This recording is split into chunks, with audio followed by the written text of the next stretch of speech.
Welcome to the Sunday live show here on the Inside Texas, brought to you by Academy of Sports and Outdoors, joined by the one and only Mr. Evan V. How we doing on Super Bowl Sunday, Evan? I'm good, Cord. I'm ready to watch some football. It kind of sucks. This is it for the year, right?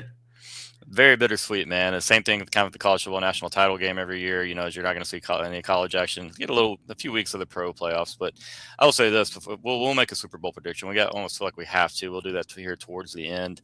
But first, guys, if you don't mind, go ahead and hop on over to Inside Texas. Go ahead and join that community right now. I think the new members are still joining for a $1, so take advantage of that if you haven't done so already, and come hang out with me, Evan, and the rest of the IT crew over there. But all right, point of today's show, guys, going to talk a little bit about culture, a little bit about the strength and conditioning program at Texas. Not really moving people at the point of attack as far as, the offensive line. You see that become a big issue in the run game.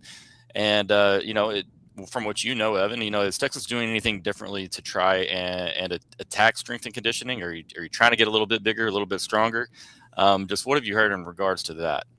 Yeah, and I think a lot of our readers who are watching this and are on our site know that Eric Naline's done a lot of work with this in the offseason so far to kind of figure out where we're going, because this Texas team did have some pretty obvious problems last year with specifically the interior of the offensive line getting pushed around a little bit. And it's felt like they've kind of imported their strength on the defensive lot, whether you think of Brevard and Shaw or guys like Lole and Norton. A lot of it's been getting it from somewhere else. So we know the team is back to lifting and sprinting, and we've always known they're a sprinting team. That's how they've been always with Torrey Becton. But it sounds like they're adding a little bit more squats. They're changing up their lifting programs a little bit.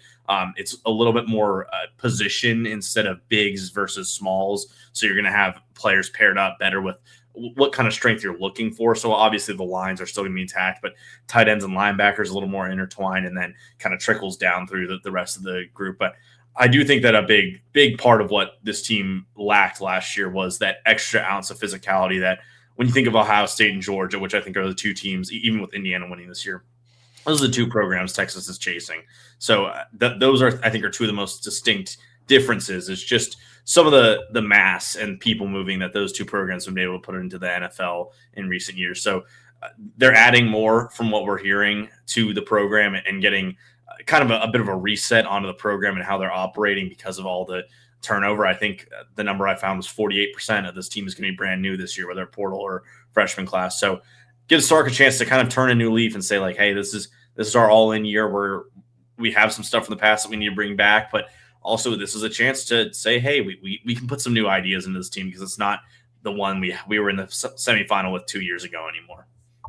Right. A lot of big differences, man. And again, culture, strength and conditioning, these are things that, you have to be on top of every offseason. It's just not every couple of off seasons. Do you think Texas maybe kind of slipped last year in that regard between the strength and conditioning and a little bit, of the culture as well? And that's kind of the, led to some of the issues we saw in 2025, because like you said, man, it wasn't just really as tight as things were in 2024. There's a few extra screws that were loose between penalties, tackling sometimes, obviously no run game whatsoever. What are your comments on that? Yeah, I think sometimes I feel like they went a little overboard in past years on their culture talk, and this is a culture team. We have our culture Wednesdays, and every player just kind of parrots what Sark's saying about it. But there was a pretty obvious lack of that this year. You didn't hear a lot of players talking about culture. You didn't hear Sark talking about culture a lot. And I think sometimes you have to fake it till you make it a little bit. And maybe Sark kind of underestimated how much he'd need to add to the team last year. I mean, on paper, you're bringing back Michael Taft. You've got Arch Manning stepping up. You have guys on the offensive line who've been there for a while. But when you look outwards, I mean, you lost a lot of your offensive skill talent, a lot of your veteran players. I'm hiccuping. 4 offensive linemen, your starting quarterback, Gunnar Helm at tight end, wide receivers. That's a lot of guys on the offense. And I think they were looking for a voice that wasn't just a struggling quarterback there. And so I think obviously we have a set of leaders that we know is going to work out this year. But more than anything, Gord, I think this is a year where anyone could take that 4th or 5th spot, right? Like, we know Arch is going to be a big leader. We know Trevor Goosby's going to be a big leader. From what we've seen, Colin Simmons is taking that next step on the defensive side of the ball. But who's to say after that who the next guy's going to be? It could be Rasheem Biles, a transfer. It could be Brandon Baker at guard. It really could be anyone. I think that's something that this whole roster is really looking to do is compete in a bunch of different ways, and that starts in the weight room, starts in the film room, but it's also, hey, as we get closer to that playing actual football, who's on the field communicating the best, who's getting the team active and getting the players ready, and then from there, that's how you earn starting spots on a roster as good as Texas is. Yeah, absolutely. Well said, man. Iron sharpens iron. You look at the things that happened last year, and I think Eric said it really damn well in his piece that he had Friday morning, and that's kind of the whole inspiration for this show, his Inside the Program piece about, kind of a culture reset essentially. And sure, it starts at the top, but just you said the program wasn't locked in enough, in 2025, and especially in that off season of 2025, because you're going to mirror what you do and who you are in the off season. And so, we do have a quick question for Mr. Robert. Robert, appreciate you watching as always, my friend. A quick question: why did it appear the offensive line appear weaker when compared to the defensive line? Did the O line and defensive line coaches emphasize different philosophies? I've watched 2 straight days of volleyball. I'm tired, and apparently I cannot read. But I think you get the gist of the question there. Any big difference in the way the O-line and D-line are, in technique or in what they're doing in strength and conditioning? Yeah, I think there's 2 things that come to mind here. Firstly, and I mentioned a little earlier, the nice thing for the defensive line is that they did go and add to it. They had new bodies coming in who maybe were probably being taught a little bit better how to be stronger guys. I think Cole Brevard is one of the strongest human beings that's ever played at this university. I mean, I know he's not a flashy player, but that was a guy who could anchor and bear down. And I think Murad Watson had some problems early on in the season, and then he got a lot better as it went on. So I think firstly on the defensive side of the ball, they're emphasizing that through the portal, and these guys can rotate a lot more. I mean, when you have 2 nose tackles and 4 or 5 rotational defensive tackles, you're just not going to see as many lapses because they're not out there as much. They're getting their rest. And B, and the second point is that Kyle Flood wants pass protectors. I mean, they should have gotten another left guard last year, but truly outside of DJ Campbell, no one on this offensive line profiles as a run blocker. And I think that's where it really came to bite them when you got in Connor Stroh to start, who you kind of thought might be that guy. He's 6'7", 350, 360. Like, this isn't going to be a people mover. But when you put in a guy who's not ready to play and has clear problems with his technique, I mean, he wasn't getting overwhelmed as much as he was just getting out finessed. And then when he was on his back heels, that's when a player could just kind of push him over. A lot of these offensive linemen found themselves on the ground. I think it was footwork problems. I think it was they were getting overwhelmed on the finesse side of things, which meant they had to overcorrect themselves. And then they were a little bit antsy when it came to actually getting pushed. But I do think this is a problem that will you'll still see it because of how Flood coaches and how Kenny Baker emphasizes rotating his players. But it shouldn't be quite as bad and quite as aggressively obvious that one side of the ball is better conditioned than the other next year. As well said, and one thing I'll say is, for Texas to be successful in 2026, they do not have to go out there and have a offensive line of a New England Patriots or Seattle. You don't have to have the best line in college football. They need to improve, like you just said. I still think you'll see some of that issue. I'm going to sound like one of my old East Texas high school coaches, but we just got to get bigger in the britches. I mean, like we got to get a little bit stronger and a little bit more nasty at the point of attack. And again, maybe, Eric, Evan, these guys talking about a bit of a culture reset, maybe that creates a little bit of that nastiness that we're kind of talking about, playing with an edge. Like you mentioned, Evan, you look at Georgia, you look at Ohio State and other programs like that. Sure, all of college football is kind of modeling themselves after these top programs. Still respect Indiana for winning it, but it's just they've done it for so long, so consistently, and you just know what to expect. You see a Georgia defense, you see an Ohio State defense, and you know what you're going to be getting. And then again, for a Georgia offensive line, very different to watch Georgia go out, run the football, maul some people, and then to see what Texas was doing at the point of attack. And so definitely, I mean, got to get better there. There's no question or ifs, ands, and buts about it. Has to be an improvement at minimum. And we're hoping for maybe a bigger jump than, I'm not going to say they can't make a jump, but I'm hoping it's a jump that does surprise me. And so I'm very curious, very interested to see how it all plays out in the offseason. You got to win the offseason, man. You got to get better. So let's talk a little bit about, from the culture standpoint, what are some of the things that Eric and everybody on the boards at Inside Texas, and maybe some folks here on YouTube who are not on the board yet, or maybe they're like me, they just like to lurk on the board sometimes and they miss an article or two. What are some things that Sark and Texas are doing to reset this culture and make it as strong as maybe, what they've tried to make it sound like in the past? Well, so Eric's mentioned that they're going back to 2022, and if you remember, that's where this team really started to come together. And you remember some of the viral moments from that year, but that's when you started to see this culture come into effect, and they won some culture games as a team that had some clear roster building problems back then. And then a year later, they're in the semifinal. So first of all, it's stricter. It is just it's a tougher system that's coming in because what's up? It's just you're bringing in Will Muschamp, and that's a big voice. That's another head coach type in your locker room, and that's why it was just so crazy that he was a kind of a third tier guy at Georgia when you have voices like Smart and Bobo and the defensive coordinator's mind is escaping me now, but like that's why it's so crazy and why they were probably so successful on defense. But you've got what he was looking for in that head coach of the defense, and I think that puts a little less strain on Sark to do this overarching. I have 85 young men to coach up, and now I can split it a little bit more. And I think from how Eric's describing it, there's a lot more accountability, and there's a lot more.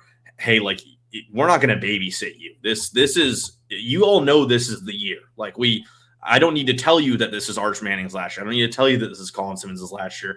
I don't need to tell you that you want to be the one starting when this team hits the field against Ohio State and as you go forward. So I think there's a little bit of self-earned respect that's coming in for this team, but obviously they know that last year was so poor from that standpoint of things that you have to reset what you're doing and go back to both the basics from what we're talking about in 2022, but also we're past that level of team. We need to not be an 8-win team. We need to be a 12-win team or an 11-1 and make the playoff either way. I do think having Muschamp there makes a big difference in getting these guys back in shape of no off the field issues, which he alluded to there being some that we didn't hear much about. And also just making sure you're doing the best you can in the spring, because this is where rosters are built. Championship rosters are built in these spring and summer practices. No, well said, brother. And that's one thing I definitely agree with you on: the attitude, the presence of Will Muschamp, and naturally, talked about playing with an edge, a little bit of tenacity. Like I can't imagine sitting in a room with Will Muschamp and not being like incredibly amped up at almost all times. And again, it's not to knock PK; it's just such a stark contrast in the way that Will Muschamp handles himself and the way that Coach PK handles himself, as far as being on the sidelines, getting in players' faces. I would go as far as some of the verbiage that they use is probably pretty different. And so I mean I loved everything about the hire, man, and that's one thing we talked about, not being soft on defense at times last year, but just being lost. And I just think the attention to detail that Will Muschamp will bring, we've seen it in Burn Orange before. Obviously seen him do it at several other places. He's done a really good job, obviously, of adapting to modern offenses in college football. And so, I agree, man. That itself starts to improve culture and starts to create a little bit of an attitude for what feels like I hate to say it, I'm not going to go to the all-in phrase, but it's a prove it year almost. Like you have all this talent, you're going to be as good as anybody on paper. You still got to line up, go play the games. You're still going to have to beat some really, really dang good teams. And Indiana proved that a team can go undefeated. Sure, still agree that the SEC is a lot more, I'll say, strong at the bottom of that conference than the Big Ten is. I think Indiana has several layup games in there, and then there's some teams at the bottom of the SEC that can sneak up on you. But I'm not doing the whole Big Ten versus SEC debate right now. It's hard to argue. They won 3 in a row, and we're 0-2 versus Ohio State in the last 2 years. So, real quick, we're going to hear our short word from Academy Sports and Outdoors, and we'll be right back to continue talking. Fast one. Same day delivery powered by DoorDash. I was ready for it that time. Ready. I was ready, and I'm not commenting. I'm not saying anything in case our buddy from last week's watching. I'm not bringing it up. All right, Cotton SEC says on D, hope we keep our studs on the field, breathers when they need it, not rotating players just to rotate. One thing and again, a little off topic, but it's a great question and a great comment, and I'm happy to address it. Evan, curious on your thoughts as well. But, I thought last year early in the season, we were over-rotating a little bit too much. And my belief is that, Sark fully anticipated going and playing 15, 16 games, and he wants, one, to see what you have, but two, to keep your guys fresh until you get to the SEC play and you really need them. But even in the Ohio State game sometimes, I was like, man, and I'm not going to call any names out, but it was just I was really surprised to see player X out there in the moment that it was. Several really big moments in that Ohio State game. And again, I get development. If they've showed their stripes in practice or earned their stripes in practice, and you think PT is necessary, then hey, get them out there. It's just, man, we have them out there in some high leverage spots. And it was hey, I understand. I agree with the comment. I thought from the Ohio State game specifically, it wasn't that. I mean, what I remember was like Derek Williams didn't play much from that game. You didn't see a ton of Kobe Black. You still saw Littleton, but I think what it was like the Florida game is where you saw a lot of rotating and getting, like, Lance Jackson probably played a little too much that game. And I know he's a talented player, but true road environment, like, it probably wasn't ready for that moment. Having so much rotation at cornerback that game did not help with what was going on. And I think it hurt them in some of those games where the injuries were a problem for the team. I think part of Sark's philosophy is, well, if our top guy's injured, then we have a lot of different guys that give you different looks. And I know you need to keep people happy, especially in this day and age. And if you're going to roster 4 cornerbacks that are good players and know they need to play, you're going to have to play all 4 of them. But I do think week 2 at Ohio State, it's, man, you're out there. If you're one of our priority 6 players on defense, then you are out there as many snaps as possible, and we'll figure it out from there what the other rotations need to be. Yeah, absolutely, man. You put all the chips in the middle and you do whatever you have to do to win the Ohio State game. You cannot afford to lose that one again, especially when you turn around your first conference game. You're traveling to Neyland Stadium. You turn around, you play Oklahoma. Like, I'm not saying it gets dark quick, but man, it's gonna be tough. So you're gonna line up week in and week out, and hopefully an improved culture, improved strength and conditioning. Like both of those, we factor into that. And so, I mean, hey, I do agree. They had a great year. Indiana did have a great year. We'll see in 10 years what they look like. Yeah, I think that's more than fair. Sit and wait on that. Cignetti's a great coach. Can he duplicate what he just did? Because, I mean, it was special stuff. I think their whole team was about 5 years older than Evan, but hey, it's neither here nor there. Yeah, they're not going to have the talent that Texas can have, but hey, like, hard work beats talent when talent's not working hard. I guarantee you Indiana's probably going to go have a really dang good offseason. And that's not saying Texas isn't. It's just saying, sometimes, hey, the lesser talented team wins. That's why I said, well, we should be as good as anyone on paper, and hoping that our play on the field matches, the potential that this team has. 108 winning seasons in 122 years. Evan, you got confirmation with that? Is that accurate? I would need to do some counting. I don't know the exact one. I like the little emoji right behind it. Yeah, and another thing, Steve, I definitely agree. You got to match. You got to step up, and that's why I think with this team, this offseason, the portal window, and we've said it a billion times. I'm kind of mad at myself for saying it again, but you can leave no stone unturned here. Like, you have to do a complete reset if it's necessary, or you just have to make a couple tweaks. But you really have to go at those tweaks and make sure that those tweaks are remedied.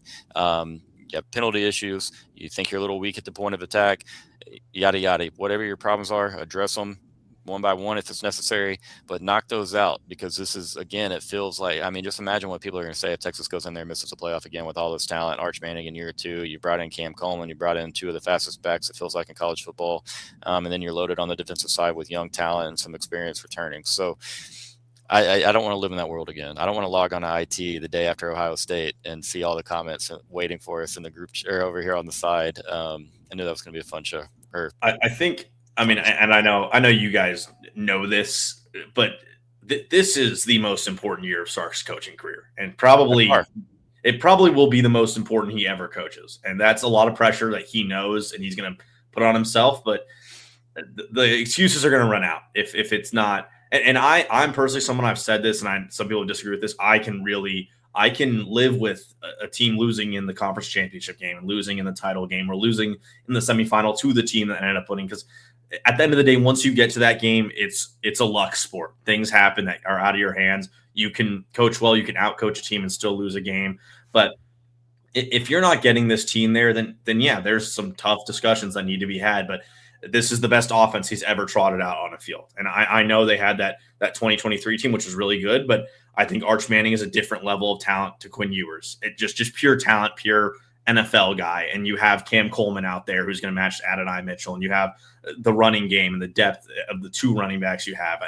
I just think that this has to be the offense that is that, not just hyper efficient, but like, you're blowing a few teams out here. Like, you're not letting it be anywhere close against Texas State and UTSA. You're not letting a team like Arkansas even give you a smidgen of doubt that you're going to win that game. I mean, this is a year where it has to really be a top 10, top 15 offense. And if not by yardage, then by EPA per play. Pick your advanced stat. But he knows it. He's already said out loud. I mean, he wouldn't have said the stuff about Muschamp about I needed a coach for the defense and another head coach if he didn't feel like he could step up on his own right in the offense. But if Muschamp brings out another top 5 defense for this team and he doesn't have the offense to match it, like that's a failure as a coach. And so he knows that. I'm not going to go out and call him a failure yet. We still got a lot of offseason and then a full season, which I'm pretty bullish on this team being very good. But it doesn't mean you have to beat Ohio State. It does mean you have to be competing for the SEC title game. It means you have to make the playoffs. It means you have to win a playoff game. I think that's at the minimum, right, for next season. So we'll see what that means. But like at some point, like what Steve said, like the coaching has to match what is out there on the field because this is 4 first-round picks at a minimum next year. At a minimum, man, and it's a loaded roster again. Steve's on fire right here. Sorry, wrong. And Arch is a dual threat. I agree with that comment. But yeah, you do have all the pieces, and you got to put the puzzle together. And if it's not put together, who are you going to look at? You're going to look at the very top, and you're going to start asking a ton of questions, or even more questions than Texas has already asked, or Texas fans really have already asked over the last offseason. And again, man, you had the team in 2024 that was so dang good, and they were tough. And I mean, obviously, gave Ohio State all they wanted. I think a lot of people just talk that up to like, hey, Ohio State was a little bit better. But if you look at that game and you look at this situational football and Ohio State scoring right before half, Ohio State coming out their first drive of the first half, and then, moving the it's just like little things where coaching matters. You know what I mean? Like you can't give up an early touchdown on a script. You gotta stand tall in the red zone, force a field goal in a perfect world, of course. But giving up that screen pass for 70, 75 yards to end the half, like I'm not putting that on Steve Sarkisian, obviously, but I'm just saying coaching does matter. And I can't imagine a world in where we give that call up again in the future under Will Muschamp. I don't know. Playing a little too close to the fire there. I don't like sending the delayed blitz. And it wasn't that he was playing safe. It was that he sent a Gobo on a nickel blitz for no reason. Yeah. Sorry. I just meant as far in that situation, I would be playing it a little bit safe. Like I'm going to keep absolutely everything in front of me. And then, that was a really, really odd call in that situation, and Ohio State had the perfect play call for it. And so, again, not trying to send you guys down, a nightmare memory lane, just bringing it up. Like at some point, you really, if Texas fails on the field again this year, as they did in 2025, as far as making the playoffs and meeting the expectations from this country's media, sources, like that's going to be a really, really, really hard thing. It feels like for Sark to overcome in Texas. People are really going to ask if he can ever get over that finish line and that hump. But hey, give the guy credit because he immediately went out and he got rid of PK, and he brought in a guy that he thinks is going to help not just one on the defensive side of the ball, but as far as culture goes, having a little bit of an attitude to this team. And so there's a lot of pluses for the Will Muschamp hire, and then several of the things that Sark has done in this offseason. And so again, he can't fix it overnight. And he's going to have to wait until, September to really, really show the country what he's done in this offseason. But yeah, I mean, I am more encouraged. I continue to say he has a lot of work to do to earn my complete trust back. But hey, baby steps. We're making our way there. Well, one more thing, and not to go too far off our original topic, but just on that idea that I was saying earlier about like being able to accept that it can't just be championship or bust because of factors. And when you look at that team that Sark made that year, I mean, either what it came into preseason or how the position rounded up, there was not a single bad position group on that team. The problems were that on offense, they didn't have the skill weapons because Sark brought in the number 1 wide receiver in the portal class that everyone was excited for. Everyone thought was going to be a first-round pick. And Isaiah Bond was not good. He was kind of terrible at the end of the year. I mean, he was a non-factor for the offense. And then his RB1 shatters his leg. Like, some things like that just happen, and injuries do happen, and we can't just confirm that this team will be healthy next year. And maybe Colin Simmons misses 6 games, and then you're down a big part of what makes your defensive identity. So just things happen, and like that 2024 team, if Isaiah Bond is a wide receiver 1, and if CJ Baxter's playing against Ohio State, maybe Texas is a national champion. But you can play that if game forever, and I think that's also why you just can't be so critical about coaches for not getting that championship, because a lot of getting to that title is a lot of luck and a lot of staying healthy. And we've talked about this with Indiana. They stayed healthy and they kept their 25 guys that they played in total on the field every play, and they won. And that's good for them, but it doesn't always happen for teams. It's well said, man. And there's a big difference if Texas doesn't win a title and they go 9-3, or they go 10-3 with a playoff loss, and you're losing a couple of close ball games, and you're losing them because there's an obvious play, 2-3 plays that really stood out that made the difference in that game, compared to if Texas went 11-1, had a hard fought loss in Baton Rouge, and then they go and play for a national title and they get beat in a just a classic. Like that happens. Like, I mean, like that's football. Texas beating USC in 2005. even if you would have taken away Pete Carroll's 2 previous championships before that, you're going to be like, yeah, this dude is probably still a guy that can get us there. I don't know though. Having Lindell as a sole back and no Reggie as a decoy, I mean, we'll see. But again, he was a defensive guy. So yeah, it's fun to sit here and talk about it all, man, because it's so far until we're going to get to see it. And so we're going to speculate and run through all the scenarios in my head. One day I'm like, you know what? I mean, I'm at 10-2 for a ceiling. And the next day I'm at 11-1 because I look around the conference and, a lot of other people have some of the same issues we're having. Trinidad Chambliss will not be Ole Miss's quarterback. Yeah, a lot easier game now. It becomes a much easier game now. And I didn't love having that game after you have Oklahoma, after you have Florida. Yep.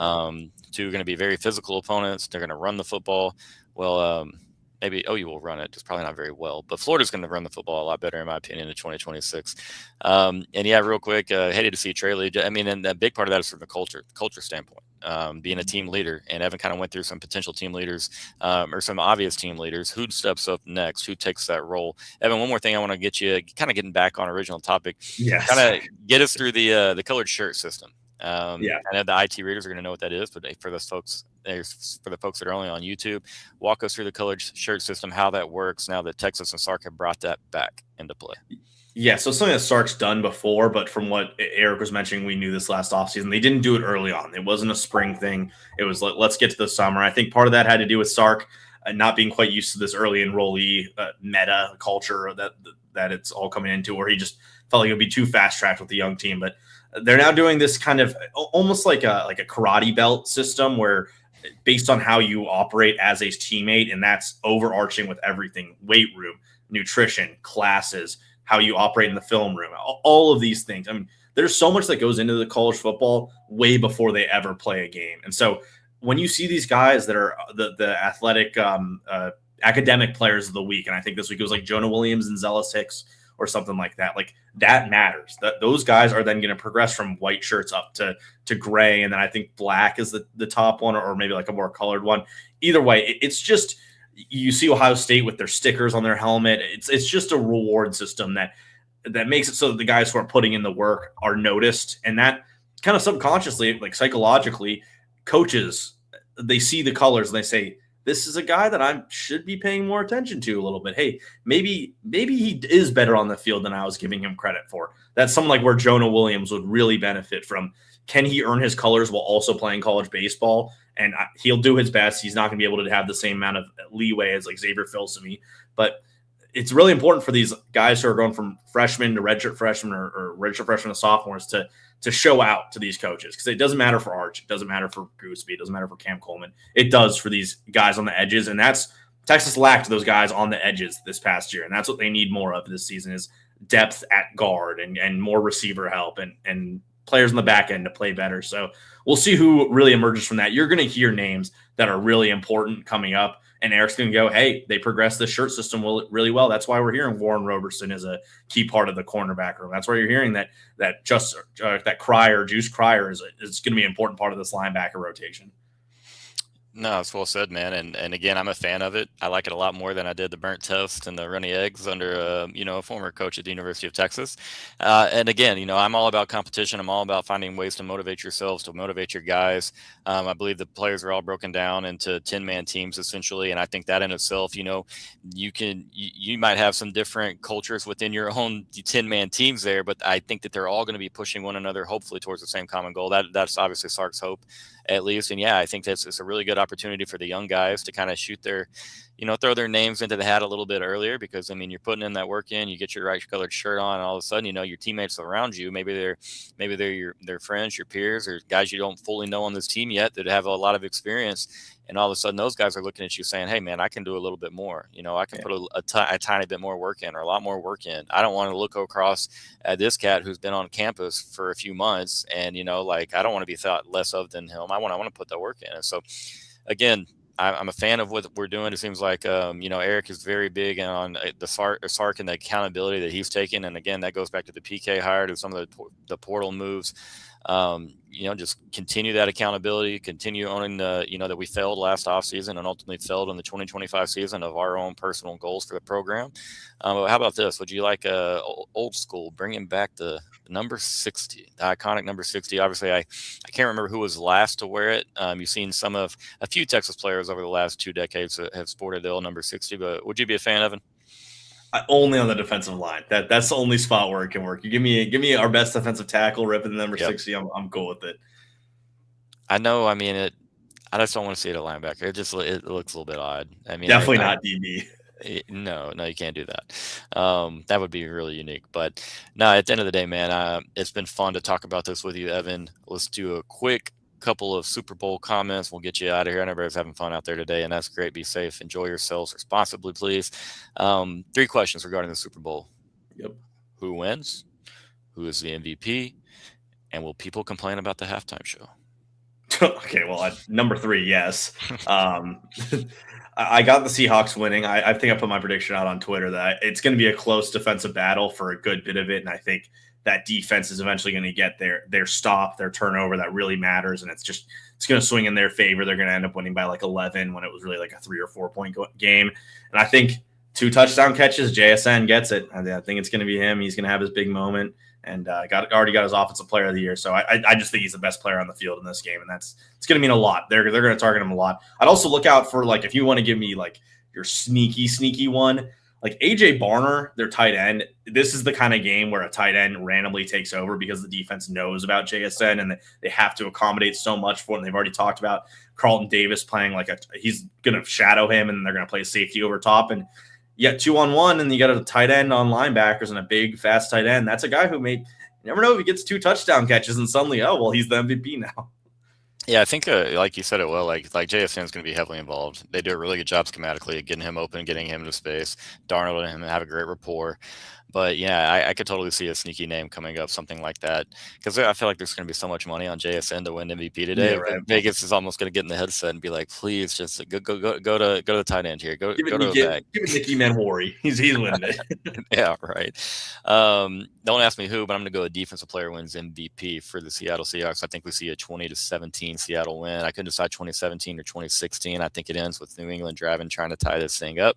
It's always fun to run through all those scenarios, but guys, let us know in the comments who y'all think wins. Give us a little score prediction. It's always fun to see what we got. If you're gambling, be smart out there. Be safe. All right. Be smart about it all. There's a billion things you can bet on. Just make it simple and rip the Band-Aid, little coin toss wager. Get it out of the way. You know what I mean? That way you're not stressing over these 2 teams and these 2 quarterbacks who are in the biggest moment of their lives. And we're unsure how they all react. But appreciate everyone watching. Evan, thank you for being here, my friend. Anything else you'd like to say, brother? I just someone put it in the chat, but Byron Murphy, man, what a stage for him to be on. Good to see him, and hopefully we don't have to see too much Michael Dixon, but yeah, go Horns. There we go, man. He got several Horns representing for us. Our guy Brendan Schooler hanging it down with Solo Dolo over there on the Pats side.